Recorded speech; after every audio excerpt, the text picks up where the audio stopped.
याद रखना चाहिए, अच्छे और बुरे भावों की उत्पत्ति, ये 10 बातें प्रधान होती हैं। आपके अंदर अच्छे भाव आ रहे या बुरे भाव आ रहे तो उनमें ये 10 बातें प्रधान हैं। पहला, स्थान। आप कहां बैठे हैं, कहां रह रहे हैं, किस जगह खड़े हैं, आपको स्थान देख करके ही बर्ताव में उतरना है। जैसे मदिरालय है, आप वहां खड़े होंगे तो तमोगुण अपने आप बढ़ने लगेगा, आसुरी प्रवृत्ति बढ़ने लगेगी। ऐसे ऐसे जिस स्थान पर खड़े होने से, देखने से, बात करने से हमारी वृत्ति बिगड़ रही, उस स्थान का तत्काल त्याग कर देना चाहिए, वहां से हट जाना चाहिए। पहला है स्थान। जैसे सत्संग, यमुना जी का एकांतिक पावन तट, किसी लता के नीचे, किसी संत भगवान के सानिध्य में, अब हमारा ये स्थान भजन वृत्ति बढ़ाएगा। उस व्यक्ति का घर जिसके पास जाने से वासनाएं बढ़ रही, उस स्थान में जहां दृश्य देखने से हमारे अंदर गंदी बातें आ रही, पहला है स्थान। दूसरा है अन्न। बहुत बड़ा प्रभाव अन्न का होता है। अगर अधर्म के द्वारा कमाया हुआ अन्न है तो बुद्धि अधर्म में ही लगेगी। यदि भोजन पकाते समय, रसोई रांधते समय आप विकारात्मक चिंतन कर रहे हैं तो कोई भी प्रसाद पाए उसके अंदर विकार जागृत हो जाएगा।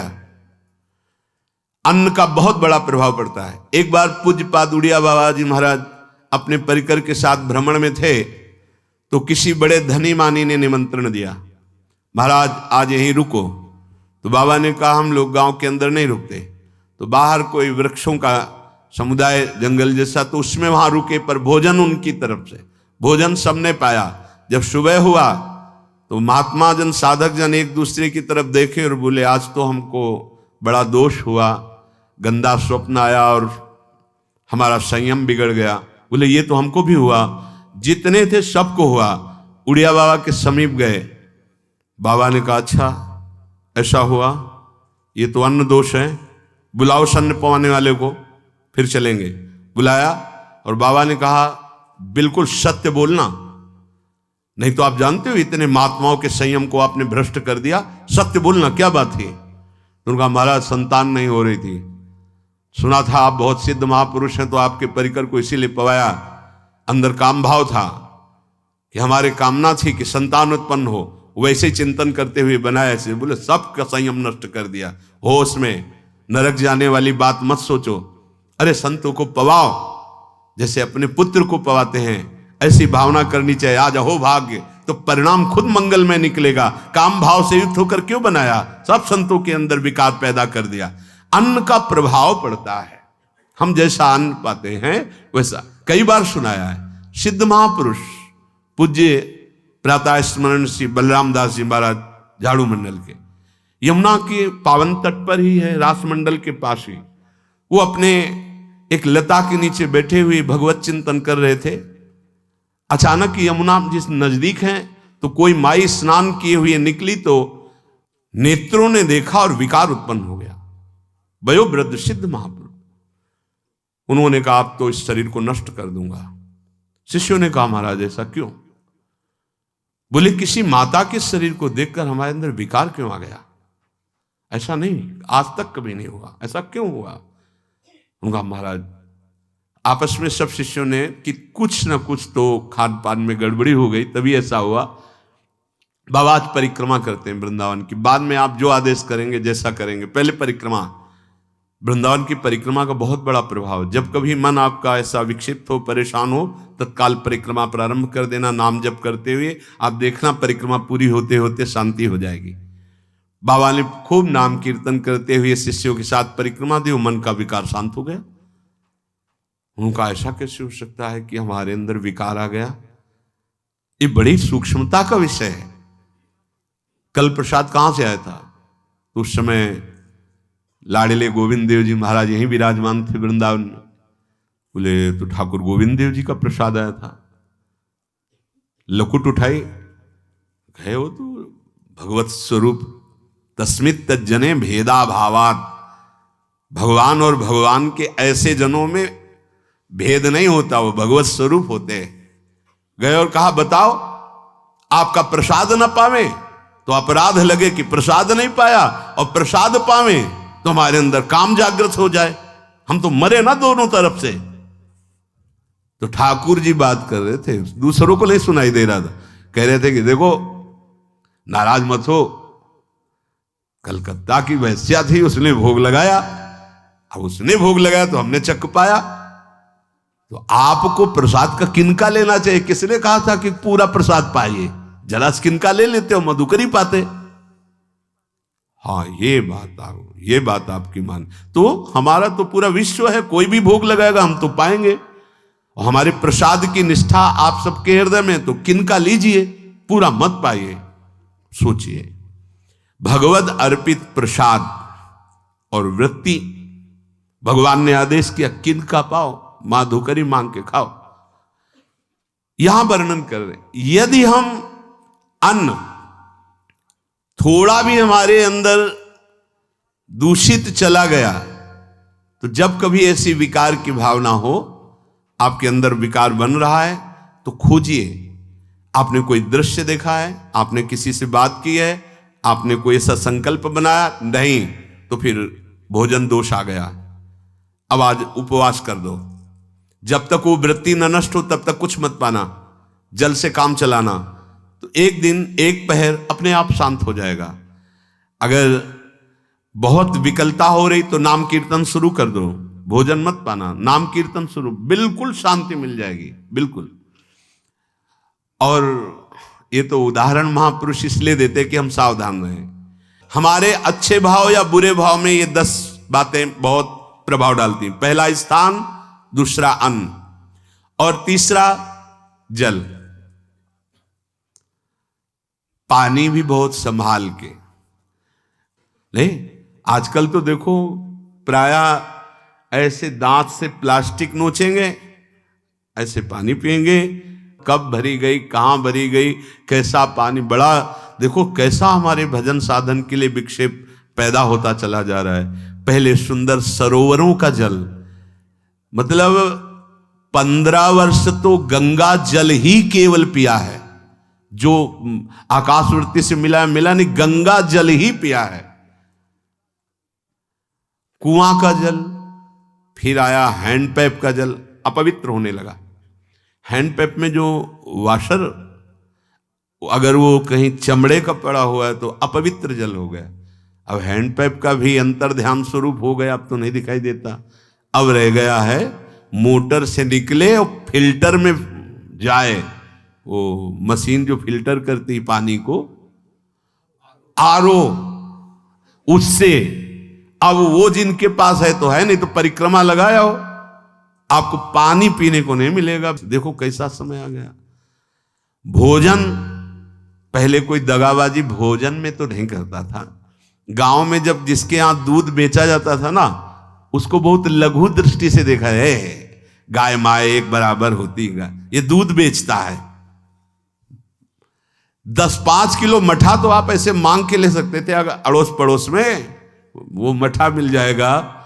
जब कोई उत्सव होता, फ्री दूध 100-200 500 किलो पूरे गांव के सब दे देते, कोई ऐसे बेचता था। अब दूध नहीं, जब बूढ़े लोग बैठते थे कहते थे पानी बिकेगा आगे चल के। आज पानी बिक रहा है, नहीं बिक रहा, पानी बिक रहा है। हमें लगता है सबको ही पैसे से ही पानी है, वो बोतलें नीली नीली नहीं, इतनी बड़ी बड़ी बिकती, उन्हीं से पानी पिया जा रहा है। आगे और समय जल का प्रभाव पड़ता है। जैसे हम गंगा जल पीते थे, सही कहते हैं, कई दिन जब भोजन नहीं मिलता तो पूरी पौष्टिकता गंगा जल से मिलती थी। गंगा माता के जल से ऐसा लगता था मानो हम परम पावन अमृत पान कर रहे हैं, सारी पौष्टिकता मिलती थी। कुएं का जल अपने आप में पौष्टिकता से युक्त होता, जो हमें चाहिए। आज देखो जल की समस्या हो गई, पवित्र जल पीने के लिए हम तरस रहे हैं। कहां है जल, और कैसे मिलेगा जल? या तो आप पैसे वाले हो तो आप खरीद करके पीजिए, नहीं तो अब वो जल नहीं रह गया कि कुएं से निकाला पी लिया या सरोवर से पी लिया, या कैसा दुर्भाग्य है। जल का बहुत बड़ा योग है साधना में। जैसे स्थान का तो परम पावन वृंदावन धाम, अन्न का, तो अब हम भगवत प्रसाद पाते हैं। तो जल का बहुत बड़ा योग है। आज दूषित होता चला जा रहा है, क्योंकि अब हाथ की बात नहीं रह गई है कि आप सुंदर कुआं से जल लें या सरोवर से जल लें या आप नदी से जल लें। हाँ, स्वामी जी के लिए लिखा हुआ है कि रोज यमुना स्नान और रोज यमुना जल ही पान। हमारे वृंदावन के समस्त भगवत स्वरूपों का स्नान यमुना जल से ही होता था, हो रहा है और होता ही रहेगा। बिहारी जी के लिए आज भी कलश में भरकर यमुना जल ही जाता है। तो कपड़ा से ऐसे ढक के जब हम 2 बजे परिक्रमा देते थे, तो एक महाभागवत है, वो किसी को छूते नहीं, दूर से कहते छूना मत, बिहारी जी के लिए जल जा रहा है स्नान के लिए बिहारी जी का। फिर चौथा है आपका परिकर, जहां पर रह रहे हैं वो समुदाय, चाहे परिवार हो या समुदाय, वो कैसा है, रजोगुणी है, तमोगुणी है, सतोगुणी है या त्रिगुणातीत भागवतिक है, उसका प्रभाव पड़ेगा। पांचवा है आपका पड़ोस, आसपास वाले घर, जैसा है वैसा प्रभाव पड़ेगा आपके ऊपर। पड़ोस निंदनीय है तो बंधन से युक्त होना पड़ेगा। लंका के पड़ोस में रहने के कारण अगाध महिमा वाले समुद्र को बांध दिया गया, रघुनाथ जी ने पुल बांधा और दंड देने के लिए तैयार हो गए थे सरकार, अग्निबाण संधान कर लिया था, पड़ोस के कारण ही तो ना, पड़ोसी रावण था। इसीलिए आस पड़ोस का बड़ा प्रभाव पड़ता है। फिर अगला है दृश्य, इस पे बहुत सावधानी की जरूरत है। ये मोबाइल भगवान चल गए हैं, बहुत विस्तार से चल गए हैं। अब कोई छोटा मोबाइल रखना नहीं चाहता, सब वो स्क्रीन वाला रखना चाहते, टच मोबाइल। दृश्य से बचो, बच्चों, जवानों, बूढ़ों, सबकी वृत्ति जो माया आकर्षित करती, जो दृश्य हम देखने के लिए अंदर से उल्लसित है, वो मोबाइल में सब है, चाहे भागवतिक और चाहे सांसारिक। तो भाई देख लो, गुण दोष में संसार है। अगर आप दोष ग्रहण करना चाहते हो तो दोष ले लो, गुण तो गुण। बहुत बहुत खतरनाक विषय है और बहुत लाभदायक विषय है। किसी संत की वाणी एक बार समझ में नहीं आई, अगर हम 10 बार सुने तो समझ में आ जाएगी, ये लाभदायक है। कभी कोई किसी से बात करनी, पहले जाए तो पोस्ट कार्ड चलते थे, एक कार्ड, वो 15 पैसे का इतना बड़ा वाला आता था, 25 पैसे का बंद वाला लिफाफे में आता था, नीले नीले कागज का 15 पैसे वाला कार्ड, उसमें चिट्ठी जाती थी महीनों में। कभी यहां 1 मिनट में अमेरिका से बात कर लो, कितनी बढ़िया बात हो गई। उसका दुरुपयोग ना करो। अब हमारी इतनी चंचल वृत्ति है कि दुरुपयोग करने के लिए उत्साह बढ़ जाता है। बोले अब सब काम हो गया है, अब एकांत सेवन कर रहे हैं, अंदर से सिटकिनी बंद और मोबाइल भगवान का संग शुरू। 2-4 मिनट सत्संग और अच्छे दृश्य देखे, फिर बगले में वहां सब होता है कि आप बस उसको ऑन कीजिए, फिर जो मनोरंजन शुरू होता है, फिर उपासक मिटिया मेट हो जाता है। ये बहुत सावधानी की बात कह रहे हैं। वैसे हमें लगता है यदि आपको इस बड़े कार्य वाले ना हो तो छोटा मोबाइल रखे तो अच्छा रहता है। तो इसलिए ये एक ऐसा कलयुग भगवान ने रचा है कि बचा पाना बड़ा मुश्किल है। इससे वृत्ति को बचाओ, जो बचा ले गया वो आगे साधना कर सकता है। बहुत सावधान बच्चों। हमें लगता है यदि आपका मन चंचल हो, आपके शासन में ना हो, तो स्क्रीन वाला मोबाइल अपने माता पिता को दे देना चाहिए। और हम कहते रखो, छोटा वाला रखो, कभी कोई आपत्ति विपत्ति या सूचना देनी हो, बढ़िया काम करता है। जरूरी नहीं है इतना बड़ा लेके चलना। हाँ, अगर आपको बहुत राजकीय विभाग के कार्य हैं तो बात अलग है कि कौन सी सामान कहाँ कैसे, तो वहां से वीडियो भेज रहा है, वो चेक कर रहा है, यस हाँ ठीक है अब चलाओ। अपने को क्या काम है? सत्संग अगर सुनना है तो सत्संग सुनने के अलग यंत्र आते हैं, चला दे उसमें, वो इतनी बड़ी लगती है उसमें चिप, पेन ड्राइव ऐसे लगा दो और सत्संग सुनो। जरूरी वो दृश्य वाला रखो। यहां कह रहे दृश्य, अगर गलत दृश्य देखा तो बावरे बन जाओगे और अच्छा दृश्य देखा तो भगवान के मार्ग के पथिक बनोगे। तो देखो, अच्छे दृश्य में भी दोष दर्शन की वृत्ति की गुंजाइश है। जैसे कोई लीला हो रही है, लीला के पात्र, जैसे हमारे ब्रजमंडल में रास लीला होती थी, ऐसे 12 वर्ष 13 वर्ष के लीला पात्र, सब नव किशोर, जहां भाव ही बने रोते रहो। अब वहां बड़े बड़े लीला पात्र हैं, अगर हमारी भावना शासन में नहीं है तो वहां हम अंग प्रत्यंग के दर्शन से हमारी हाव भाव वहां जो हो रहा है उससे हमारी वृत्तियां बिगड़ जाएं। जब छोटे छोटे लाडली लाल परस्पर खेलते हैं तो केवल आशीर्वाद देने को, रोने का मन होता है। अगर आप लीला भी देख रहे हैं तो बहुत सावधानी की जरूरत है, क्योंकि वो चिदानंद शरीर नहीं है, पांच भौतिक शरीरों, हमारी दृष्टि पंचभूत में लगी हुई है। नाम जप करो, लीला गायन करो, फिर देखो जो लीला है, यही जीवन का परम सुख मिलेगा। सच्ची मान लीजिए। बस हम बार बार ये कहते हैं, मोबाइल का सदुपयोग कीजिए, दुरुपयोग नहीं। मोबाइल बुरा नहीं, उसका प्रयोग बुरा है।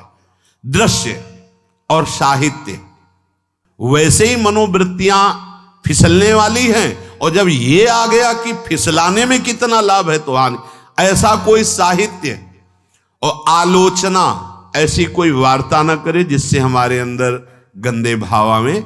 यदि अच्छी चर्चा करते हैं तो अच्छे भाव आते हैं। देखो, अभी ऐसी कोई भावुक चर्चा होने लगे तो सबका हृदय द्रवित हो जाएगा, और गंदी चर्चा हो तो हमारा हृदय विकार युक्त हो जाएगा। और कार्य, आप जो कार्य करते हैं उसका प्रभाव आपके मन के ऊपर पड़ता है।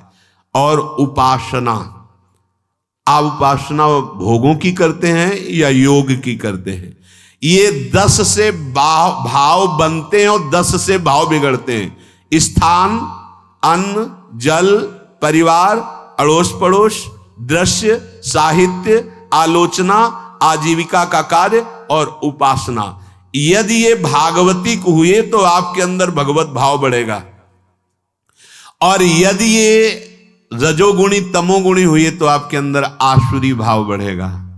इन 10 से सावधानी पूर्वक व्यवहार होना चाहिए। जैसे आस पड़ोस में है तो बड़ी सुविधा है, यहां कोई किसी से मतलब नहीं रखता, बगल वाला कौन रह रहा, किसी से मतलब, ये बढ़िया है। ज्यादातर गांव में होता है। अपने यहां ये अच्छा है कि जैसे आप अपने कमरे में गए, किसी से कोई मतलब नहीं है, वैसे ऐसा ही जीवन रखना चाहिए। और उस पर ये ज्यादा जो व्यवहार मित्रता बढ़ाने वाला विषय, ये धाम में नहीं है, वृंदावन में ऐसा नहीं व्यवहार रखना चाहिए। आपके पड़ोस में कौन रख रहा है आपका परिचय नहीं होना चाहिए, कौन कौन रह रहा है आपकी जानकारी नहीं होनी चाहिए। नजर नीची की, अपने कुटिया में गए, अपने ठाकुर जी से मतलब, अपने भजन से मतलब, ना पड़ोसी को कुछ देना चाहिए ना लेना चाहिए। बात समझ लेना कि जैसे आज उत्सव है उनको हम बुलाते हैं, वो हमारे यहाँ, ये व्यवहार यहाँ नहीं है। बनवासी हो, ठाकुर का भोग लगाया, और अगर आपको बांटना है तो बाहर निकलो, आधा किलोमीटर दूर ऐसी जगह बांटो जो तुम्हें राधे श्याम दोबारा ना बोले, फिर वो तुम्हें बुलाएगा, फिर वो बैठेगा, फिर प्रपंच की बातें होंगी, निंदा स्तुति की होंगी, फिर बड़ी संगोष्ठी होती है, पता चलता है। क्या फायदा ऐसे जीवन से। आप वनवासी हो, समय एकांत में दीजिए, अपनी कुटिया में बैठिए, नाम जप कीजिए, निकलिए, सत्संग सुनिए, ठाकुर दर्शन कीजिए, परिक्रमा कीजिए, फिर अपनी कुटिया में। ज्यादा व्यवहार में नहीं उतरना चाहिए, ये वनवास है, वृंदावनवास। सत्संग का सेवन, रजोगुण तमोगुण का त्याग, तो दुष्संग से आप बच जाएंगे। दुष्संग से बचने का मतलब है काम क्रोध मोह स्मृति भ्रंश बुद्धिनाश सर्वनाश कारणत्वात्। देवर्षि नारद जी कहते हैं, अगर दुष्संग का त्याग हो गया तो आप काम का, क्रोध का, मोह का, जो हमारी भगवत स्मृति का नाश कर देते हैं, जो हमारी बुद्धि का नाश कर देते हैं, जो हमारे सर्वनाश करने वाले हैं, इनका त्याग कर पाएंगे। कुसंग अगर हो गया तो इनका त्याग नहीं हो सकता, बहुत कठिन हो जाता है। भगवत संबंधी तत्वबोध होना या भगवत रहस्य लीला में प्रवेश पाना, जो अपनी इंद्रियों को भोगों में तृप्ति कराने की कोशिश कर रहे हैं, उनका चिंतन भोगों का ही होगा, तो कैसे तत्वबोध होगा, कैसे लीला में प्रवेश होगा? बस ध्यान देना है, कैसे हो पाएगा? क्योंकि जिस चित्त वृत्ति से भगवदाकार हमें वृत्ति करनी थी, वो तो हमने भोगों के चिंतन में लगा दी, भोग क्रियाओं में लगा दी। एक स्थिति होती है जब आपकी चित्त वृत्ति भगवदाकार हो गई है, तो व्यवहार में रहते हुए भी विषयान ग्रहणंत मुंचंत वा, खान पान उठना बैठना है सब बाहरी क्रियाएं हो रही हैं, अंतर से वो अपने आराध्य देव में सदैव स्थित रहता है। उसका परिचय आपको जब ऐसे महापुरुष का सानिध्य मिलेगा, तो आप विषय सेवन करते हुए भी निर्विषय रहेंगे। आपके अंदर विषयों की प्रियता नहीं रह जाएगी, आपके अंदर एक प्रबल वैराग्य ऐसी धारणा बन जाएगी, कुछ नहीं, कोई भी तुम्हें प्रभावित नहीं कर सकता। यद्यपि खान पान हर्ष आदि की सब व्यवहारिक वृत्तियां हैं, पर उस महापुरुष का प्रभाव ऐसा होगा कि आपका हृदय निर्विकार हो जाएगा। और बहुत ही त्याग की सब बातें की जा रही, लेकिन हृदय भी सही है, तो संग से विषय रंग बढ़ जाएगा। ये देखा गया है। हृदय अगर निष्प्रिय है, जिसका हम संग कह रहे हैं, तो उसका परिणाम निष्प्रिय निकलेगा। व्यवहार में कुछ भी हो, निष्प्रियता ही आपकी बढ़ेगी, निर्विकारता बढ़ेगी, क्योंकि उसकी स्थिति का संग हो रहा है, उसका प्रभाव पड़ रहा है। तो सर्वनाश की जड़ है विषय चिंतन। ये बहुत बड़ी बात है। विषय चिंतन सर्वनाश की जड़ है। यहां विषय भोग नहीं कहा, क्योंकि चिंतन का परिणाम भोग है। पहले चिंतन होता है। साधक ध्यायतो विषयान पुंसः संगस्तेषुपजायते संगात् संजायते कामः कामात् क्रोधो विजायते क्रोधात् भवति सम्मोहः सम्मोहात् स्मृति विभ्रमः स्मृति भ्रंशात् बुद्धिनाशो बुद्धिनाशात् प्रणश्यति सर्वनाश। कैसे हुआ? ध्यायतो विषयान पुंसः, विषयों का चिंतन। इसीलिए अनन्यश्चिन्तयन्तु माम भगवान आदेश करते हैं। विषय चिंतन न होने पावे, बिना चिंतन किए आपको कोई भी सुख नहीं मिल सकता। आप देख लीजिए, जगत के किसी भी भोग का सुख नहीं मिल सकता। चिंतन से ही आपको सुख की अनुभूति हो रही है। अगर आप चिंतन ना करें तो आपको कोई सुख नहीं मिल। आप चिंतन उसका घसीट लिया गया। अगर सुख होता तो भोग में मिल जाता, नहीं मिला। क्यों? कि बोले चिंतन नहीं। किसी को किसी गाढ़ विषय के चिंतन में फंसा दे, फिर उसके सामने भोजन रख के खीर में नमक डाल दे, सब्जी में चीनी डाल दे और गाढ़ विषय में फंसा दे। तुम्हारा लड़का जो अकेला था, वो ऐसा ऐसा दुर्घटना हो गई, वो अस्पताल में, अब जल्दी से भोजन पाओ और निर्णय बताओ। वो बिल्कुल नहीं बता पाएगा कि खीर में नमक था, सब्जी में चीनी थी। उसका चिंतन वहां फंस गया। अगर ऐसे चिंतन हमारा प्रियाजू में फंस जाए तो संसार के सब क्रियाएं होते हुए भी वो परमहंस है, वो विदेह है। चिंतन, हम लोग चिंतन में चूक कर देते हैं तो फिर क्रियाओं में हमको बंधना पड़ता है। नहीं, सच्ची माने कोई भी क्रिया उसे बांध नहीं सकती। तो क्या जिनका भगवत चिंतन होता है वो असत क्रियाएं भी करते हैं क्या? तो बोले जब चिंतन ही नहीं तो असत क्रियाएं कैसे हो सकती है? पहले क्रिया के असत चिंतन होता है। आप देखना, कोई भी कार्य पहले चिंतन होता है। इसीलिए यहां कह रहे हैं ध्यायतो विषयान पुंसा संगस्तेषु उपजायते। पहले सबसे पहले विषय का चिंतन होता है। अगर विषय का चिंतन ना होने पावे तो आपको कोई फंसा ही नहीं सकता भोग, कोई भी भोग नहीं फंसा सकता। जहां विषयों का चिंतन हुआ तो संग की प्राप्ति, विषय भोग की प्रबल इच्छा, प्रबल आसक्ति, और वो जो चिंतन हुआ था वही आपको सुख दे रहा है। वही, वहां सुख नहीं है, आपके चिंतन का वहां सुख। जैसा चिंतन, अगर आपका चिंतन विक्षिप्त कर दिया जाए, एकाग्र ना होने पाओ, तो किसी में आपको सुख नहीं मिलेगा पक्का।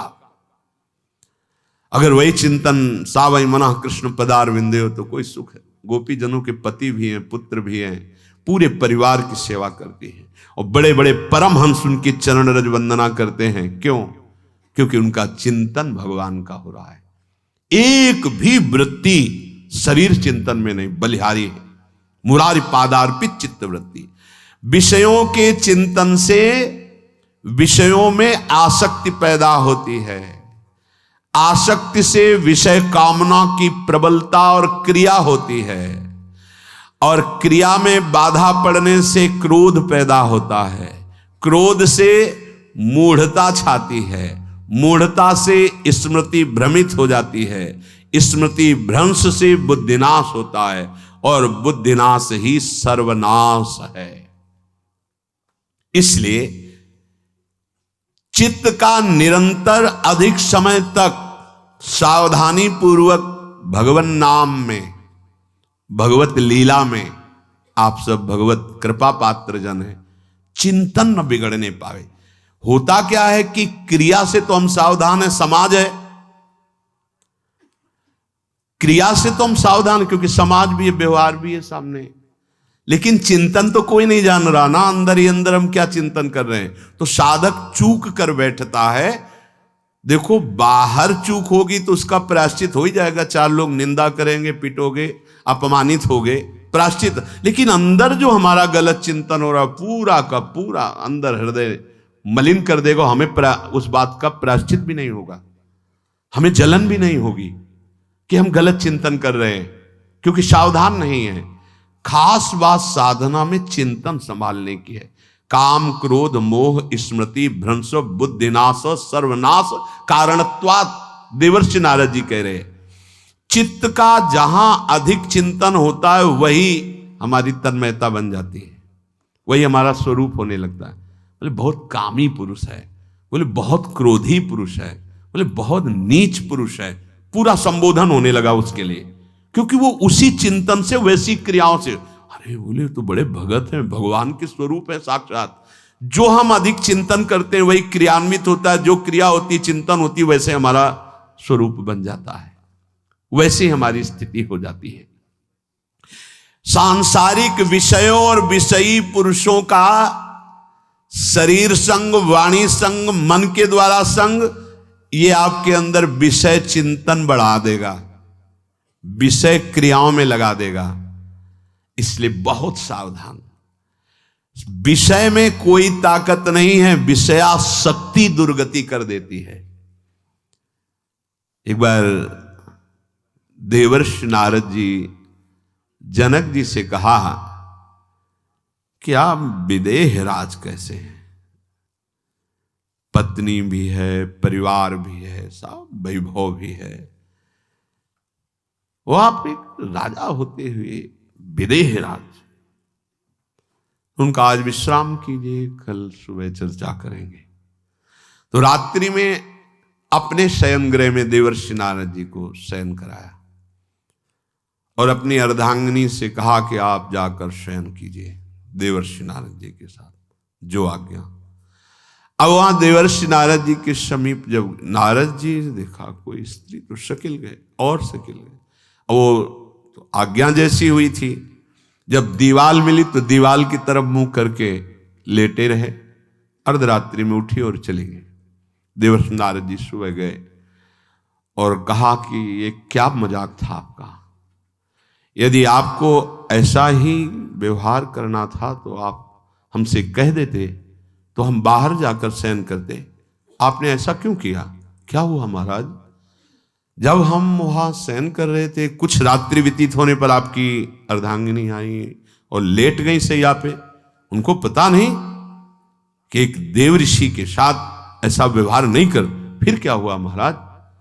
फिर हम और खेलते गए, फिर दीवाल मिली तो उधर मुंह करके फिर सो गए। तो तुमने स्त्री को दीवाल नहीं समझा, दीवाल को दीवाल समझा। यही आप में और हम में फर्क है। आपके लिए जैसे दीवाल निश्चिंतता का कारण है, ऐसे ही हमारे लिए स्त्री होते हुए भी वो दीवाल की तरह ही है, किंचन मात्र विकार उत्पन्न नहीं कर सकती। यही अंतर है। इसी बात से हमको विदेहराज कहते हैं। ये स्थिति अब कह दे स्त्री शरीर और दीवाल में क्या ज्ञान की विशेषता? वो जड़ है और चैतन्य नहीं। ये शरीर भी जड़ है, चैतन्य आत्म तत्व है। पंचभूतों से दीवाल बनी है।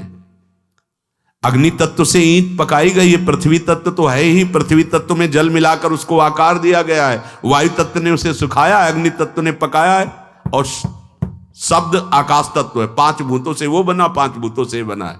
सच्चा ज्ञान ये कि इसमें और दीवाल में कोई अंतर नहीं। चैतन्य घन आत्म तत्व के कारण ये चलता फिरता नजर आता है, और वो खड़ा स्थायी जड़ दिखाई दे रहा है। इसमें भी भगवान है, उसमें भी भगवान है। इसमें भी पंचभूत है, उसमें भी पंचभूत है। नरसिंह भगवान खंबे से प्रकट हुए थे, बस केवल अज्ञान के कारण जड़ चैतन्य का भेद है। तब समझ में आया। ये जो हमारे अंदर भोगों की आसक्ति है, यही कामना प्रकट करती है, यही पाप प्रकट करती है, यही हृदय को मलिन कर। इसलिए हम अपने चिंतन को संभालें। चित्त चोर के चरणारविंद का चिंतन करें, निरंतर नाम जप करें, भगवद आश्रित रहें। प्रभु अपने भक्तों की रक्षा करते हैं, जैसे मां अपने बच्चे की। करूं सदा तिनके रखवारी, जिम बालक राखे महतारी। राधा राधा राधा शेष जागे। श्री राधा वल्लभ लाल की।